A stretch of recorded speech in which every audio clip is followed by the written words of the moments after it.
이제 마음 준비하시고 묵상 기도 하심으로써 기도주일 예배를 시작하겠습니다.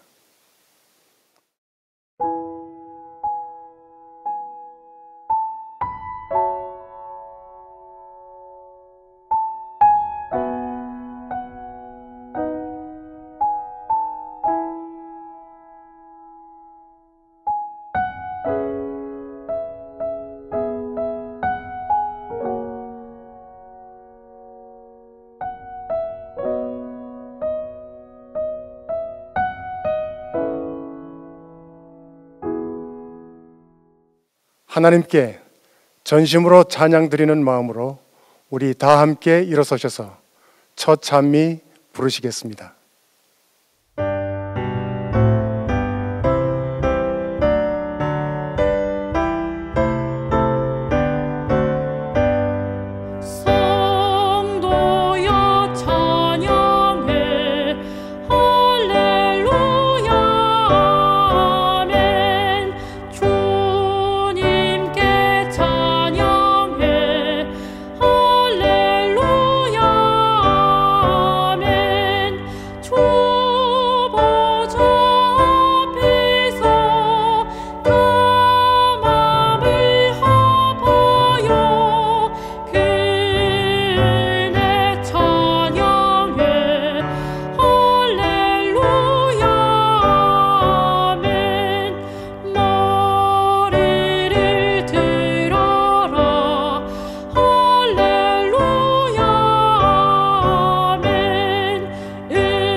하늘에 계신 우리 아버지, 진심으로 감사합니다.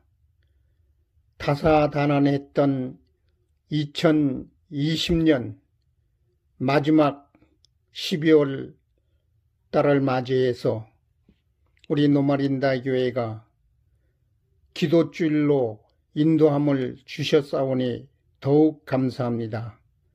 하나님, 이번 이 계기를 통하여 우리 하나님 앞에 영광 돌릴 수 있는 크신 은혜 베풀어 주시옵기를 간절히 기도하곤 합니다. 세우신 우리 양 목사님에게 지혜와 총명과 성령 충만하게 해 주셔서 준비된 말씀들을 듣는 성도들에게 성령 충만하여 우리 하나님 앞에 영광 돌릴 뿐만 아니라 우리 노말인다 교회가 영적으로 크게 부흥할 수 있도록 축복하여 주시옵기를 간절히 기도하곤 합니다. 하나님, 은혜를 베풀어 주세요. 우리의 듣는 모든 성도님들 마음에 은혜를 베풀어 주시고 지혜와 총명과 성령의 충만한 시간이 되어 우리에게 주신 그 말씀대로 받아 하나님 앞에 먼저 영광이 되고 우리의 삶에 지침이 되어 마지막 사업에 충성하게 살아가게 해 주시옵기를 간절히 기도하곤 합니다.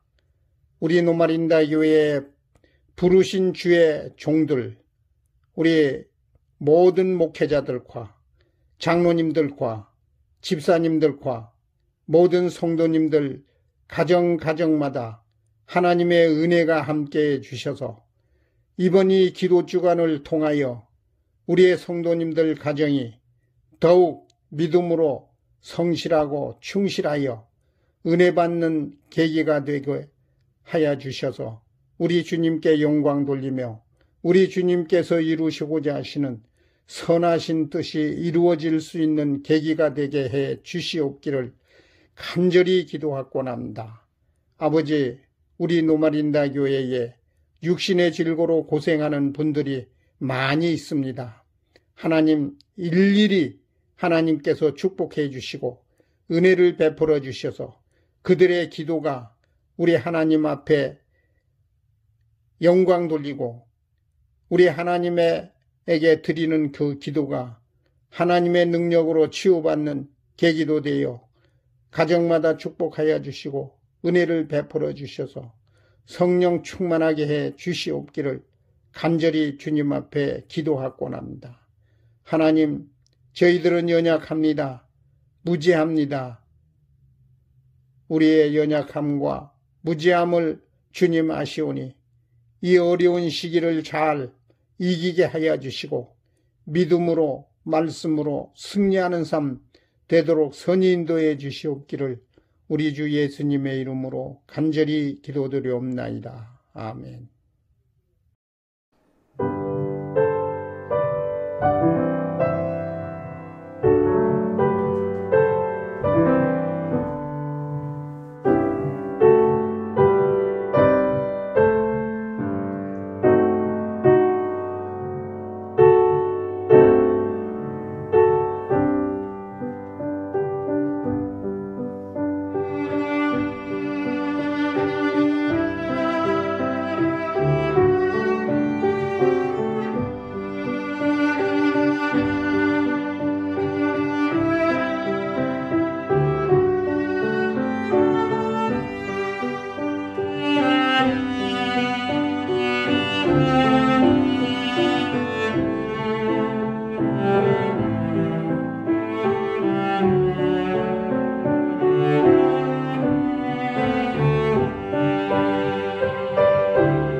로마린다 성도 여러분, 안녕하십니까? 행복한 안식일입니다. 안식일을 맞이하는 첫 시간, 주님의 쉼과 안식일로 여러분들을 초대합니다. 이날은 참 기쁜 날이지만 육체적으로는 모든 피로가 축적되어서 가장 피곤한 그런 시간이기도 합니다. 여러분, 한 주 동안 고생 많으셨습니다. 주께서 허락하신 쉼과 은혜 시간에 찾아오신 여러분 모두를 환영합니다. 이날의 영육간의 쉼을 통해서 또 소성케 하시는, 회복하시는 주님의 은혜가 여러분 한 분 한 분에게 임하시길 주의 이름으로 기도합니다. 제가 북미주에 온 지도 벌써 이민 온 지도 20년이 다 됐는데요. 천연 자원이 풍부하고 경치가 정말 아름답고 공기도 참 신선하고요. 또 누구에게나 공평하게 주어지는 그런 기회와 자유의 나라. 이 북미주에 와보니 참 살기가 좋은 것 중에 하나가 뭐냐면요. 부자든 가난한 사람이든 생계에 기본적으로 나눌 수 있고 또 누릴 수 있는 것들은 거의 다 누릴 수 있도록 나라에서는 넉넉하게 문을 열어서 도와준다라는 점입니다. 그러나 이러한 편리함과 이 복지 뒤에는 이 책임이라는 부담이 따릅니다.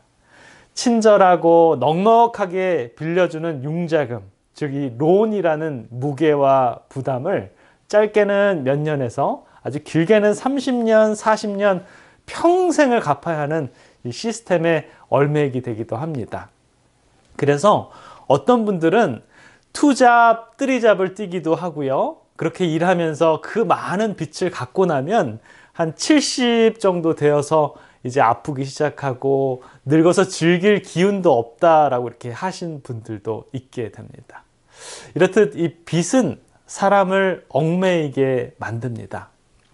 우리의 욕심은 삶의 부담과 무게로 다가옵니다.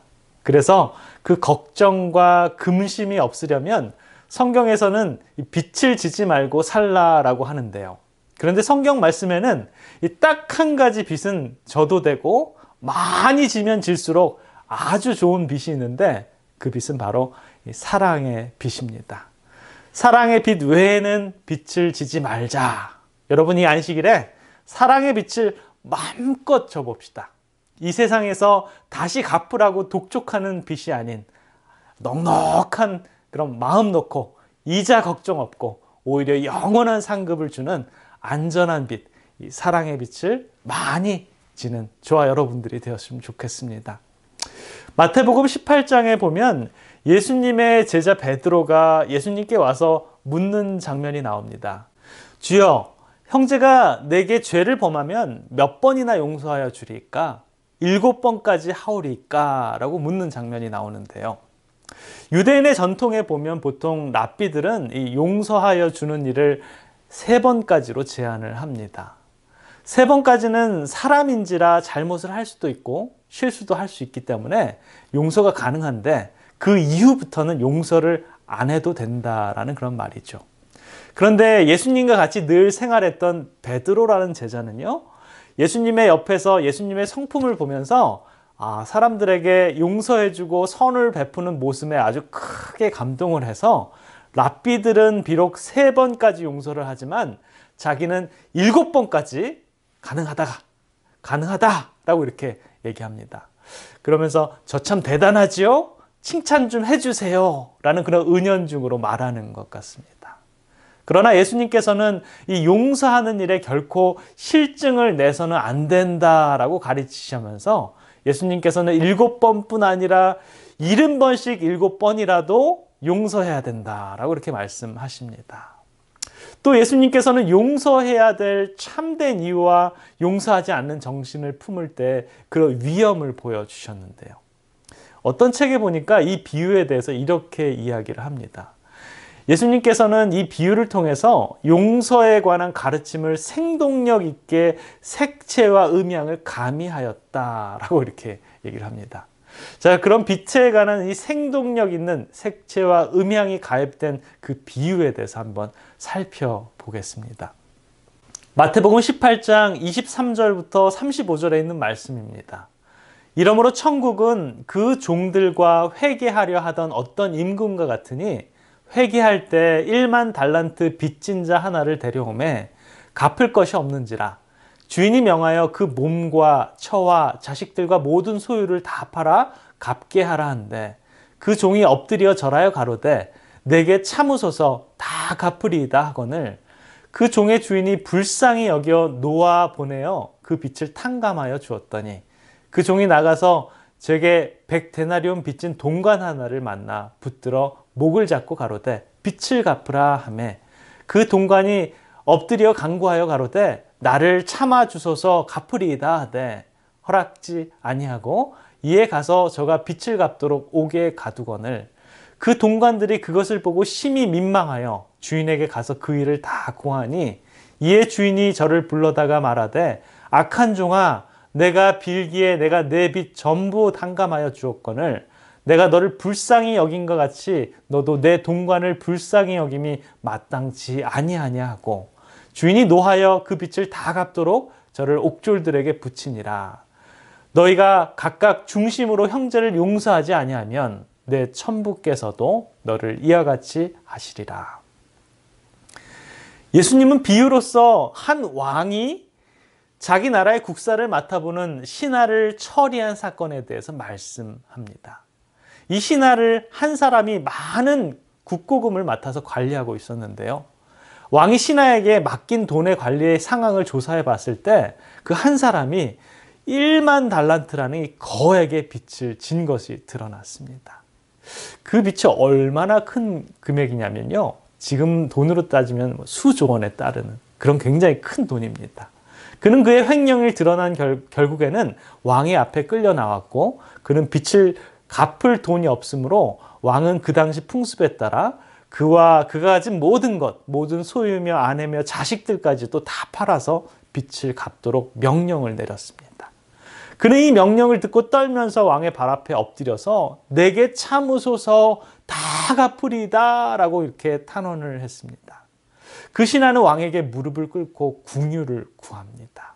그는 이 궁율이라고 했던 그 단어는요, 이 마크로뚜마손이라는 이 특별한 종류의 궁율인데요. 이 단어가 신약에서 사용할 때는 이 시간의 연장, 지체함이란 뜻을 가지고 있습니다. 주여 내게 참으소서 기간을 연장해 주시면 제가 다 갚겠나이다. 시간을 좀 더 주십시오라고 한 그러한 뜻입니다. 그런데 왕이 보아하니 이 수천억이나 되는 이 돈을 어차피 못 갚을 이 죄인을 왕이 보고 불쌍히 여겨서 그냥 왕은 그 죄인을 용서해 주었습니다. 완전히 그 빚을 탕감하게 된 거죠. 참으로 너그럽게도 주인은 기한을 연장해 준 것이 아니라 그 빚 증서 자체를 완전히 찢어버렸다라는 것입니다. 그 종은 어떻게 되었을까요?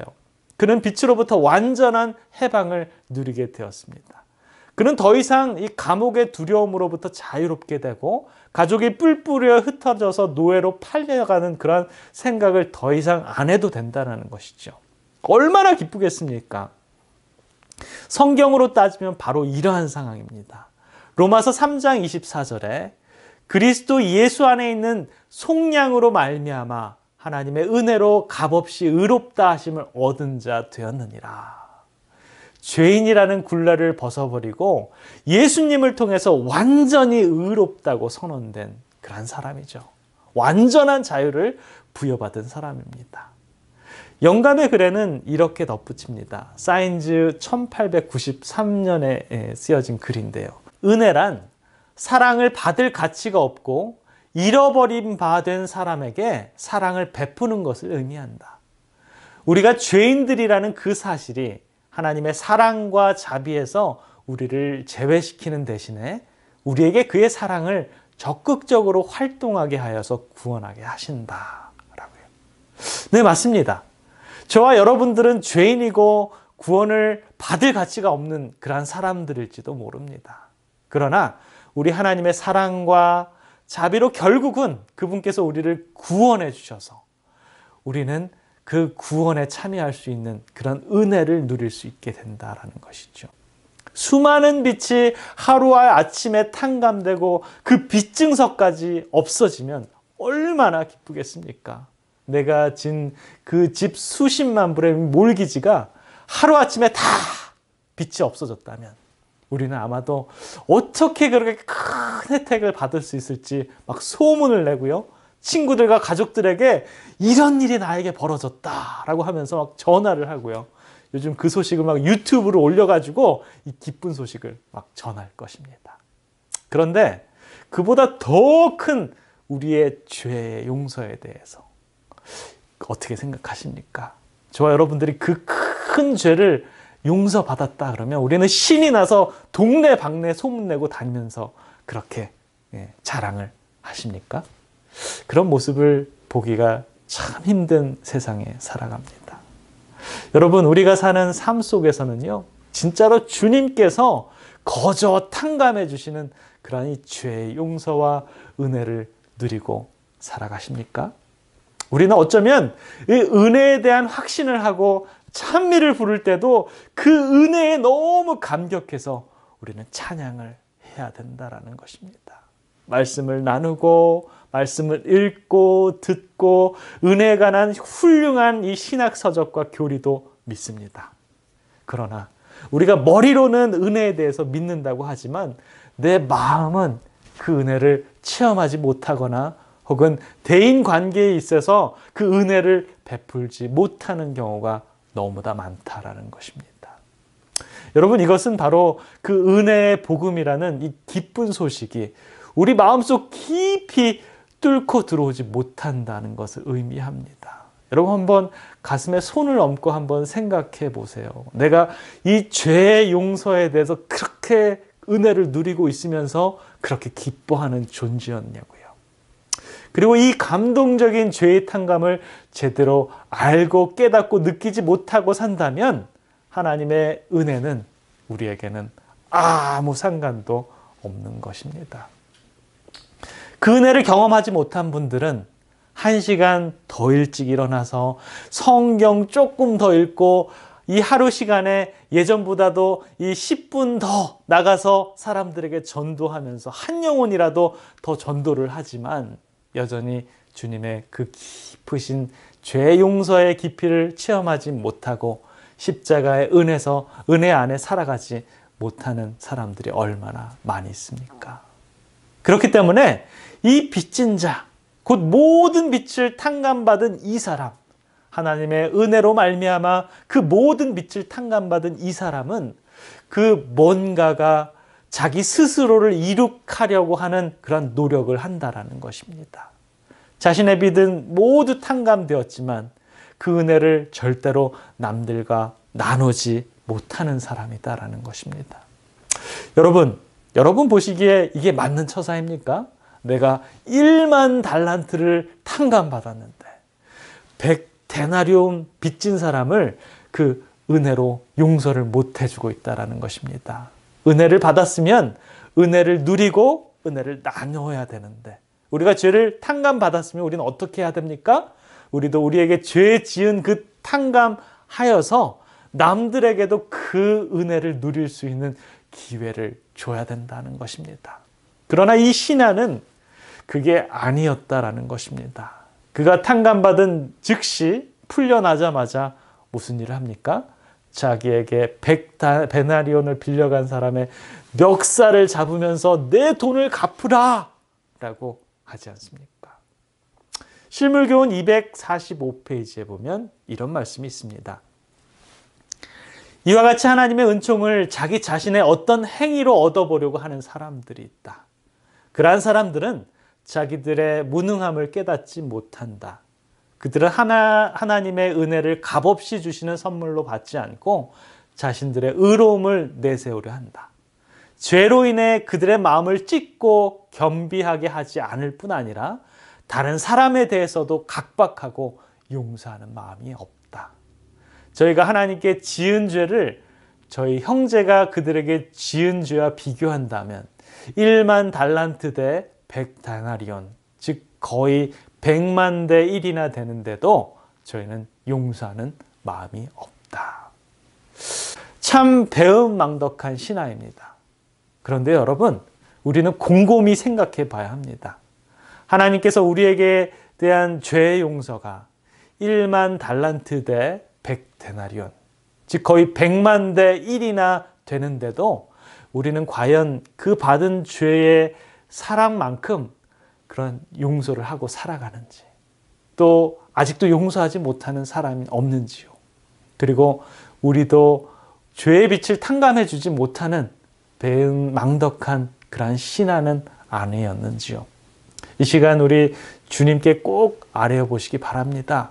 그리고 여러분 성령 하나님의 인도하심으로 간절히 기도하시고 올 한 해가 가기 전에 받은 죄 사함의 빛을 나누시는 저와 여러분들이 되었으면 좋겠습니다.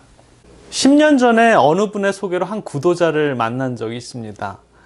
영어를 잘 못하셨기 때문에 관공서에 가는 길에 꼭 같이 가자고 저에게 부탁을 하셔서 제가 자주 도와드리곤 했는데요.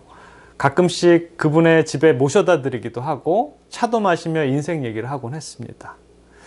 그날도 흔쾌히 약속을 하고 다음날 아침 9시 반에 약속 장소로 나갔습니다. 여러분들은 약속을 하시면 얼마나 기다리십니까? 15분, 20분이 되어도 오시지 않으셔서 제가 전화를 했습니다. 그런데 전화도 안 받으시고 아마도 전화기도 꺼져 있는 것 같았습니다. 참 이상하죠?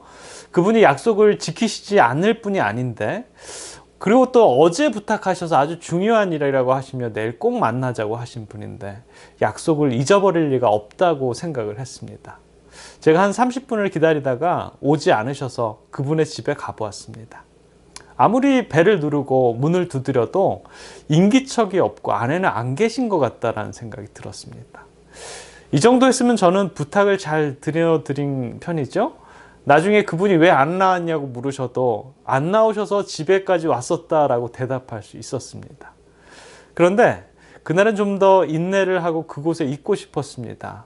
아마도 성령 하나님께서 인도하신 것 같았어요. 작정을 하고 30분을 더 기다리면서 그분이 사시는 곳에 옆집에 문을 두드리고 옆집 분과 이야기를 나눴습니다. 혹시 옆집에 사시는 한국 분이 어제 집에 들어오셨는지 혹시 아시냐고요. 혹시 오늘 아침에 그분이 나가신 것을 보신 적이 있느냐고 제가 꼬치꼬치 물었습니다. 이런저런 이야기를 하고 나서 다시 나와서 우리 박 선생님 집에 초인종을 누르고 문을 있는 힘을 다해서 두드리기 시작했습니다. 박 선생님! 박 선생님! 하고 제가 하도 요란하게 문을 두드리니까 아까 옆집에 계셨던 그분이 다시 나오셔서 저에게 아직도 안 갔냐고 물어보셨습니다. 그런데 그렇게 제가 문을 두드린 지 약 한 5분쯤 지났을 때 아주 작은 신음소리 같은 게 제 귓소리에 들렸습니다. 이게 무슨 소리지? 제가 옆집 분에게 저 소리 들리냐고 묻고 같이 귀 기울여서 듣기 시작했습니다. 누구 우는 소리 같기도 하고 잠꼬대 같은 소리 같기도 하고요. 제가 다시 있는 힘을 다해서 문을 두드리기 시작했습니다. 그랬더니 그 신음소리가 계속 들리기 시작했습니다. 저와 옆집 분은 그제서야 무슨 일이 있음을 직감을 하고 911을 불렀습니다. 5분도 지나기 전에 소방차와 경찰차, 앰뷸런스가 무려 7대나 도착했습니다. 경찰이 아주 급하게 문을 부수고 들어가 보니 속옷바람에 박 선생님이 누워 일어나지 못하는 것을 제가 보게 되었습니다. 나중에 안 사실이지만 그분이 저녁에 당이 떨어지셔서 쓰러졌는데 밤새도록 도와달라고 소리를 질러도 아무도 도와주지 않았고 전화기는 손에 닿지 않는 곳에 있어서 몸을 움직일 수가 없고 이제는 죽었는가 보다 생각을 하고 점점 기력이 떨어져서 의식이 희미해져 가는데 어디선가 소리가 들려왔다라는 것입니다. 그래서 그분이 있는 힘을 다해서 신음소리를 냈다라고 이렇게 얘기를 하시더군요. 그분이 살아나셔서 얼마나 좋아하시던지 저를 생명의 은인으로 참 고마워하셨습니다. 제 평생에 누군가를 살린 경험을 했습니다. 그리고 그 박 선생님의 뇌 손상은 약간 있었지만 대체적으로 정말 건강을 잘 회복하셨습니다. 그 후에 그분의 생애는 정말 많이 달라졌는데요. 그분은 예수님의 사랑과 용서를 배운 후에 자신을 떠난 부인을 용서했고요. 하나뿐인 아들에게 사랑을 주지 못한 점을 후회하고 용서를 구하고 자신의 죄를 철저하게 회개했습니다. 그리고 그 아들에게 여러 번 전화를 해서 사과하고 또 보고 싶어 했습니다. 늘 눈물로 아들에게 호소를 했고요. 이 박 선생님이 스스로 임종이 가까움을 느끼자 아들에게 간곡히 한번 만나주기를 원했습니다. 그리고 저도 박 선생님의 상황과 그 아버님의 임종이 가까우니 꼭 한번 만나기를 바라는 아버지의 소원을 아들에게 전달했습니다. 그러나 아들은 임종의 날에도 또 장례식에도 오지 않았습니다. 장례식이 끝나고 며칠 뒤에 아들이 찾아와서 아버지 이야기를 처음부터 끝까지 듣고 땅을 치며 대성통곡을 했습니다. 아버지 죄송하다며, 아버지 용서한다며, 저도 용서해달라고 그렇게 울었습니다. 그러나 여러분, 아버지는 그곳에 더 이상 안 계셨습니다. 아들을 한 번만이라도 죽기 전에 보고자 한 그 간절한 아버지의 소원은 끝끝내 이루어지지 못했습니다. 저는 이 안타까운 사건을 통해서 우리 구주 예수님을 생각해 보았습니다. 저는 성령 하나님의 인도하심으로 작게나마 죽어가는 목숨을 살리는 일을 도와줄 수 있어서 참 기뻤습니다. 이렇게 다시 살아난 영혼이 주님의 십자가의 은혜를 알고 용서하고 회개했을 때 저는 너무나도 기뻤습니다. 그러나 이 영혼의 죄사함과 용서를 구하는 그 아들이 받아들이지 못했을 때 제가 얼마나 마음이 아팠는지 모릅니다. 한 번이라도 아버지를 만나주면 좋았을 텐데, 한 번만 아버지와 아버지의 그 이야기를, 그 마음속의 이야기를 들어줬으면 얼마나 좋았을 텐데, 아버지를 이해할 수 있었으면 정말 좋았을 텐데 라는 그런 안타까움이 있습니다. 자신의 백성을 구하시기 위해서 자신의 생명을 십자가에 드린 우리 예수님은 오늘도 용서하지 못하고 사랑하지 못하고 타인의 아픔을 들어주지 못하는 우리를 보실 때 예수님의 마음은 얼마나 아프실까요? 그러한 예수님께서 우리를 안타깝게 바라보시는 그 간절한 마음을 조금이나마 느끼게 되었습니다. 아버지의 간절한 소원을 뿌리치고 끝까지 아버지의 소원을 들어주지 못한 모습이 우리들의 모습은 아닐까 하는 생각을 해보게 됩니다. 십자가에서 우리의 모든 죄를 용서한 우리 주님께서 매 순간 우리를 초청하시고 부르시고 만나기를 원하십니다.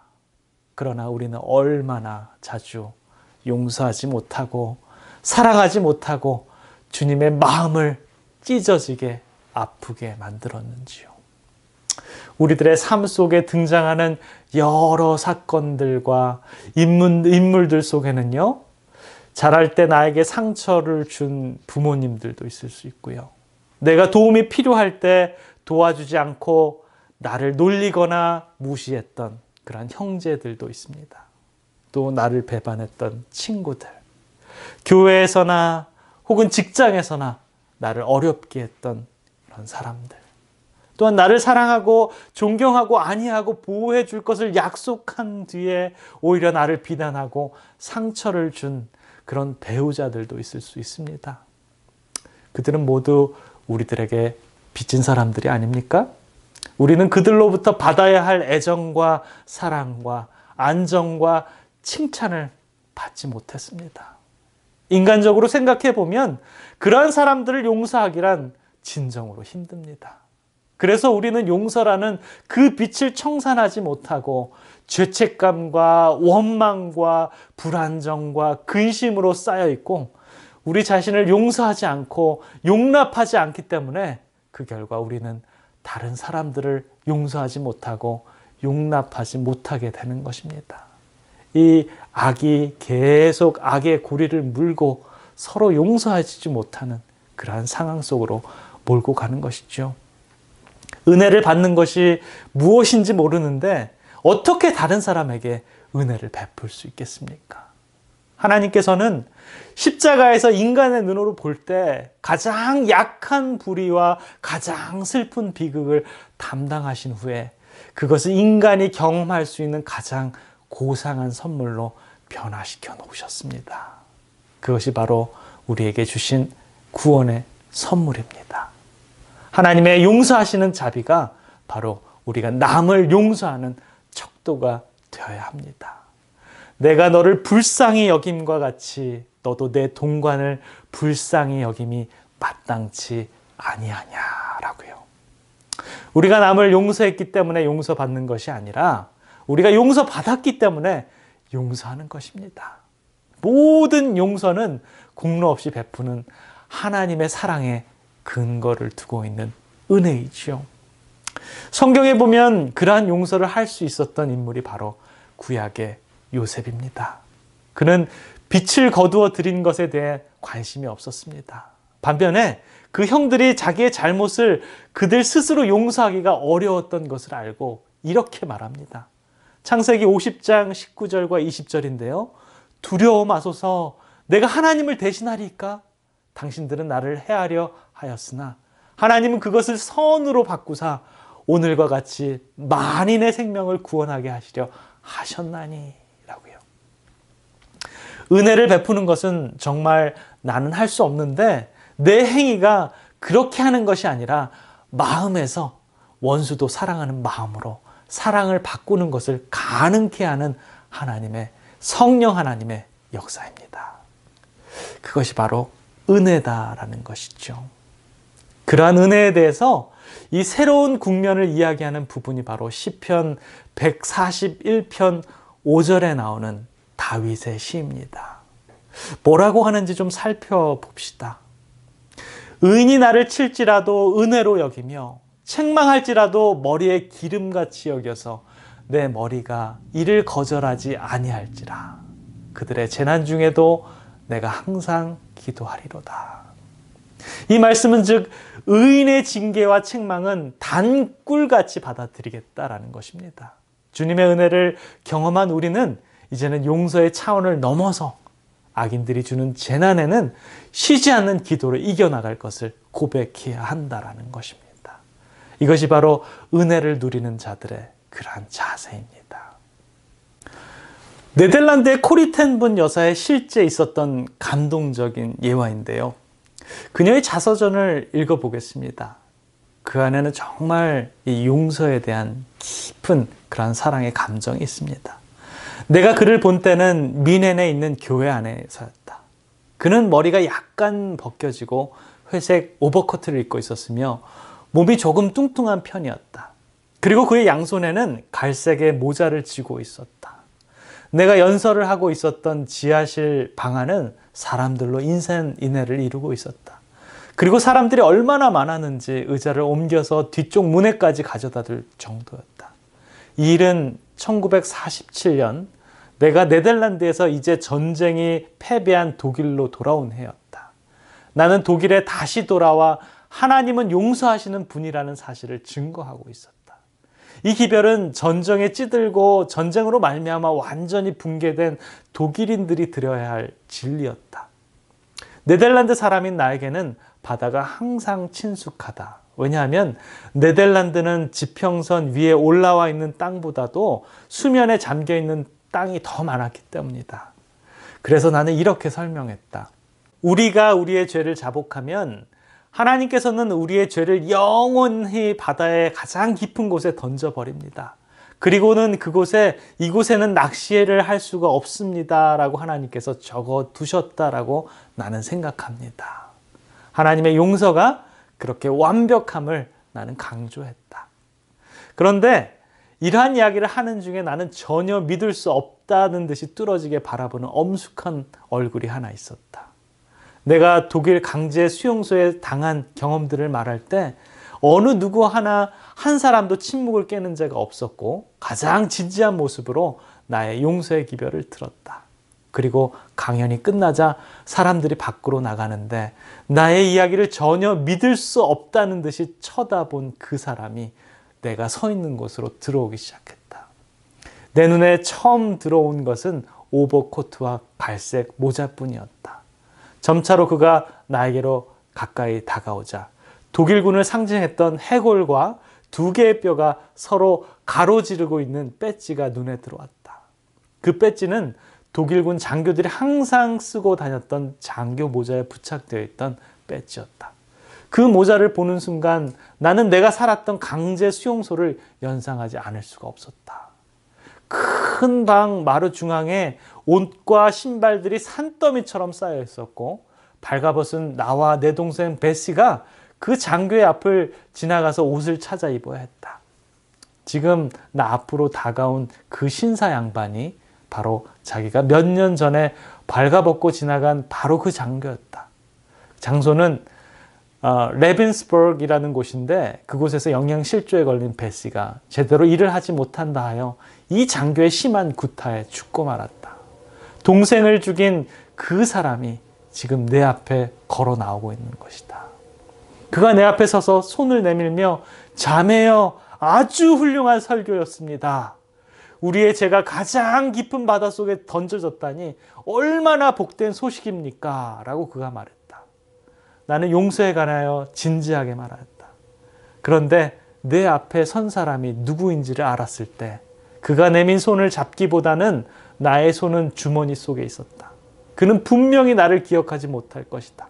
어떻게 수천 명의 여자들 중에서 나 한 사람을 기억할 수 있단 말인가. 그러나 나는 그를 기억한다. 그의 허리에서 허리띠를 풀어 사정없이 나의 동생을 내려 갈겨친 그를 어떻게 잊을 수 있단 말인가. 나의 동생을 죽인 살인자를 정면으로 대하는 순간 나의 피가 얼어붙는 듯한 기분이 들었다. 당신의 강연 중에 레븐스버그에 말씀하셨죠? 내가 그곳에 주임 장교로 일했습니다. 그런데 그때 이후로 나는 그리스도인이 되었죠. 내가 그곳에서 행한 잔인한 행동에 대해 하나님께서 용서해 주신다는 말씀을 하셨습니다. 나는 그것을 믿습니다. 그리고 오늘 하나님의 용서에 대해서 당신의 입으로부터 직접 들었으니 너무나 기쁩니다. 나를 용서해 주시겠습니까? 라고 그가 말하면서 다시 손을 내밀었다. 나는 그곳에 서 있었다. 나의 죄가 용서받았음을 알면서도 나는 용서해 줄 수가 없었다. 나의 동생 베시가 그곳에서 이 사람 때문에 죽었다. 그가 단지 용서해 달라는 한마디로 동생의 무시무시한 죽음을 어떻게 지울 수 있단 말인가.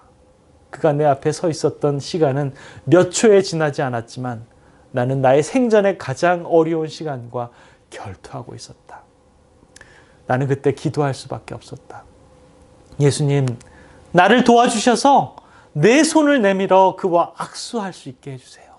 용서할 수 없는 자와 악수하는 일은 하나님의 능력이 아니고서는 결코 불가능함을 나는 잘 알고 있습니다. 그러나 나의 몸은 나무처럼 딱딱하게 굳어 있었고 손이 올라가기는 했으나 기계적이었다. 내 앞에 내밀어진 손을 잡기 위해 나의 손을 내밀었다. 그런데 내가 그렇게 하는 순간 믿지 못하는 일이 일어났다. 내 어깨에서 전기가 발생했다. 그리고 내 팔을 따라 흘러내려가더니 악수를 하기 위해서 연결된 손으로 뻗어나갔다. 그러한 이상한 기분이 들더니 나도 모르게 내가 마음을 다해 당신을 용서합니다 라는 말이 내 입에서 흘러나오면서 나는 방성되고 갈 수밖에 없었다. 나는 그를 끌어안았다. 그때만큼이나 더 강한 하나님의 사랑을 느껴본 적은 내 생전에 없었다. 나로 하여금 용서케 한 것이 내가 아니라 하나님의 사랑의 능력임을 나는 알았다. 이것이 코리텐 분이 경험한 용서입니다. 그는 자기의 원수를 용서함으로 방성되고 가고 그를 꼭 껴안을 수 있었습니다. 요셉 역시 그를 죽이려고 했던 형들을 용서함으로 대성방국했습니다. 그리고 그것을 진정으로 포용할 수 있었습니다. 사랑하는 성도 여러분, 내가 사랑하는 사람을 죽인 사람, 나를 팔아넘긴 사람들을 용서하는 것 정말 쉬운 일이 아닙니다. 인간의 능력으로서는 불가능할 수도 있습니다. 그렇게 하게 한 것은 자신이 아니라 오로지 하나님의 사랑의 능력으로만 가능할 수 있었습니다. 이러한 코리텐 분의 경험과 요셉의 경험이 우리들의 경험이 되어야 할 것입니다. 또한 하나님의 은혜를 마음으로 깊이 체험한 사람만이 하나님의 십자가의 용서를 경험한 사람만이 진정한 용서를 할 수 있을 것입니다. 우리는 결코 완전할 수 없습니다. 우리는 누군가에게 상처를 주기도 하고 또 상처를 받기도 합니다. 그렇기 때문에 우리는 용서해야 하고 또한 용서를 받아야 합니다. 저와 여러분들의 삶 속에서 의인이 나를 칠지라도 은혜로 여기며 그들의 재난 중에도 내가 항상 기도하리로다 라고 말했던 다윗의 고백이 저와 여러분들의 고백이 되기를 바라면서 말씀을 마치겠습니다.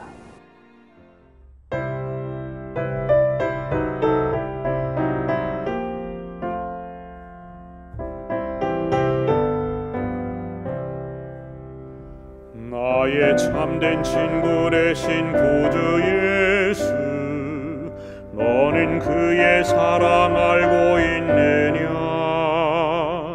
그가 나를 바른 길로 이끄시네. 다른 친구 할 수 없었던 그 일, 주님 외에 다른 친구 없네.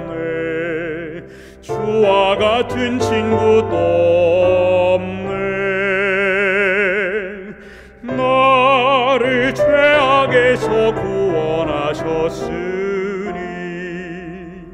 그의 사랑 크셔라.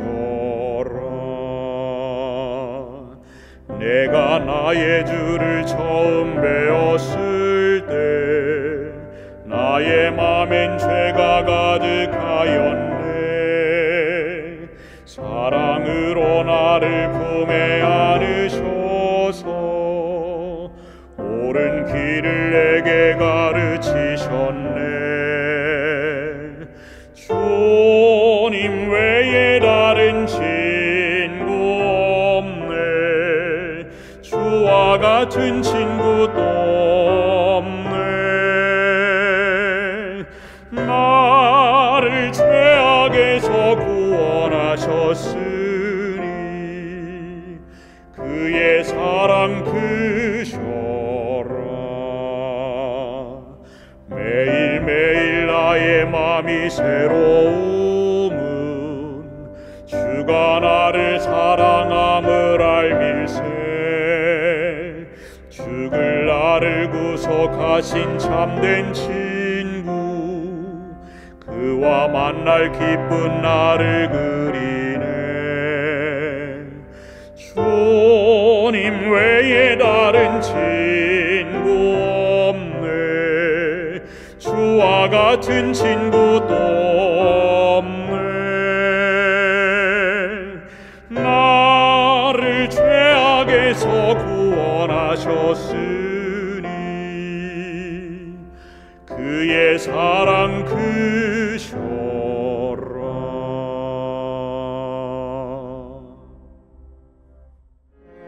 우리들의 아버지 하나님, 우리들의 죄를 용서해 주셔서 감사합니다. 그러나 우리들의 삶은 용서받은 줄도 모르고 살아가는 왕의 신하의 삶은 아닌지 생각해 봅니다. 아버지 하나님, 셀 수도 없는 엄청난 우리들의 죄를 용서해 주신 그 은혜를 늘 생각하고 하나님의 그 은혜의 삶을 살아가도록 주님 인도해 주시옵소서. 아직도 열리지 않는 우리들의 마음에 성령님 함께 해주셔서 남들을 용서해 주어야 하는 그러한 마음이 생길 수 있도록 우리 성령 하나님께서 우리들의 마음도 주관해 주시옵소서. 십자가에서 우리들의 죄를 지고 죽기까지 저희들을 사랑해 주신 우리 구주 예수 그리스도의 이름으로 간절히 기도드립니다. 아멘. 기도주일 예배에 참가해 주신 성도님들 감사합니다. 내일도 여러분과 함께 같은 은혜를 받기를 원합니다. 이 시간에는 기도 제목을 가지고 개인 기도하는 시간을 갖겠습니다. 특별히 소그룹을 통하여 이 교회에 많은 지도자들이 나오기를 특별히 기도하여 주시기 바랍니다.